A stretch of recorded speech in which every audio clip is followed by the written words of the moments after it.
Brasil, do artigo 13 do primeiro parágrafo, por lei constitucional, são o hino, a bandeira, as forças e as armas. Entre elas, a bandeira tem um destaque todo especial, sendo fácil a visualização por crianças e até idosos. Aliás, quem nunca viu uma bandeira a tremular durante realizações civis ou até mesmo Copa do Mundo, onde eu e você ficamos patriotas durante um mês? Qual é o significado dessa bandeira para o seu povo? Há exceções comuns de bandeira na formação da identidade de uma nação.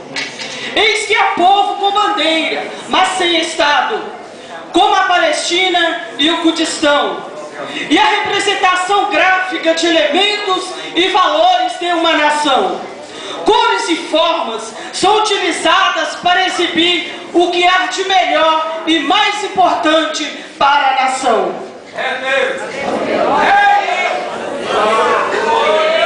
Para o militar, por vezes a bandeira figura em canções bastante conhecidas como a Fibra de Herói. A nobre infantaria traz em termos alusivos a bandeira pátria. O expediente inicia com o rastreamento ao pavilhão nacional. O fim do expediente é marcado com o seu recolhimento. O dia 19 de novembro marca uma comemoração especial. Em Brasília, ocorre a troca da bandeira e o respectivo hino é entoado, no qual a bandeira é chamada de lindo pendão da esperança e símbolo augusto da paz. Ela sempre inicia e finda a parte mais importante das cerimônias militares, tendo sempre lugar de destaque. Incorporada e desincorporada, o militar de fronteira também a conhece de seu fardamento. Ao exibi-la em um dos seus braços, a bandeira motiva, pois ela representa todo o povo brasileiro, a quem o militar serve a quem, se preciso for, dá a própria vida para proteger. A bandeira é a pátria simbolizada, o sinal de vitória, a razão de um combate. O militar levanta a bandeira em tempo de paz, trazendo à memória quem somos, de onde viemos como povo a quem servimos, nossos costumes e tradições em tempo de guerra, para que ânimos se levantem, lembrança dos tempos de paz venham à mente e possam se concretizar novamente, e que os ideais uma vez prometidos diante do pavilhão nacional sejam mantidos, estandartes de companhia e pilotões são erguidos, para que se lembre da unidade do corpo da tropa, da coesão que vence a batalha. De forma semelhante e bastante significativa foi o bordão de Moisés. No relato de Êxodo 17, 8, 16, esse bordão era como o estandarte do povo. Erguido, dava vitória. Abaixado, elevava o moral do inimigo, fazia o povo se distrair e perder a razão de lutar. A pergunta que salta aos nossos olhos é a seguinte: havia poder no objeto estandarte? Não.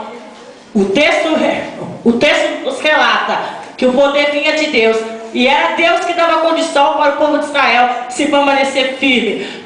E por isso que houve esforço dos companheiros de Moisés para que mantivesse o estandarte de pé todo o tempo e constante. E a constância se relatava também, aleluia, nesse caso também, como auxílio, cuidado ao próximo e principalmente, aleluia, no propósito que os uniam.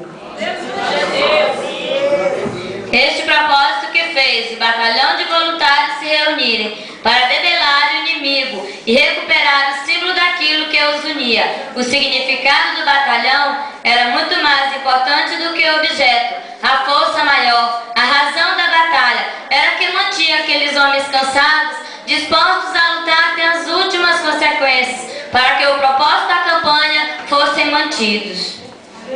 Israel precisava de uma vitória. Deus já havia dado a vitória, mas cabia ao povo tomar posse dela. A campanha não seria fácil, mas com Deus a vitória há de ser alcançada. Se não fosse o Senhor, o projeto, que é a força maior do projeto da terra prometida, nenhum ímpeto, Nenhum ímpeto seria suficiente para debelar as atitudes belicosas dos amalequitas, e todo esforço seria inútil. Será que a força estava nas mãos de Moisés? A vitória estava nas mãos dele? De forma alguma. Mas elas apontavam o caminho para que o ideal não perecesse e o povo de Israel alcançasse a terra prometida. Não foi à toa a declaração de Moisés e o erguimento de um memorial, apontando toda a glória a quem a verdadeira razão das conquistas, das lutas, da vitória e da vida como um todo, o Senhor Deus Todo-Poderoso. Por isso mesmo, o real estandarte do povo não era o bordão de Moisés, mas sim o próprio Deus. Agora cabe a reflexão. O que te move? O que te faz avançar? Que homem e que é um homem sem sonhos, projetos e ideais? Que adianta você militar, envergar uma farda sem ao menos saber o que ela significa? Ou sequer vislumbrar o significado de estar diante da razão de existir de um corpo de tropa? Como tem sido sua vida com relação aos seus propósitos? No sentido bíblico, de que maneira temos encarado nossos ideais? Seriam ideias fugazes? Ou ao menos podemos sustentá-la, ainda que sob fogo cerrado do inimigo? Deus é a força motriz de nossos projetos de vida. Sem um poder maior, o estandarte viria a ser um mero objeto de decoração. Ele é quem dá vigor, quem sustenta o abatido, o cansado, e por isso é poderoso para nos conceder aquilo que necessitamos, para prosseguir nos projetos por ele traçado, individual e principalmente de modo coletivo. Sem o ideal, o algo a mais, não há quem possa ser sustentado. Por isso, passa a confiar que Deus tem algo maior, superior a você. Fuja do lugar comum. Assim como na vida militar, um lugar comum pode parecer um serviço rolha, ou mesmo ter de participar de diversas formaturas. Sem que isso note sua devida importância e significado. Na vida cristã, a linha da mediocridade permeia corações já experientes na fé de décadas de igreja, mas com pouca ou nenhuma realização. É isso que Deus deseja para os seus escolhidos? Foi para a missão boca podre que o Senhor me chamou? Creio que não. Passe a planejar, sustentar, se esforçar, praticar atos favoráveis aos teus projetos, aos teus sonhos. Eles não virão gratuitamente, mas quando vier, não representará bênção somente para você, e sim para todos que estão à sua volta. Por se empenhar em materializar um sonho, o excelentíssimo senhor Marechal João Pessoa formou a Academia Militar das Agulhas Negras AMAN, e tantos outros que levaram a sério a bandeira brasileira transformaram a nação. E nós cristãos, que temos um relacionamento pessoal com o dono de todo o poder, o que faremos com esse dom? Amor à bandeira. Esse amor só é possível se entendermos seu significado. Amar os sinais e a força de Deus. Esse amor só é possível se entregar os nossos sonhos e projetos nas mãos dele, pois ele é a razão do nosso viver, de lutar, conquistar e de vencer. Levante e diga: o Senhor é a minha bandeira. Levante e diga: o Senhor é a minha bandeira. Levante a bandeira. E você que não tem bandeira, levante a sua Bíblia.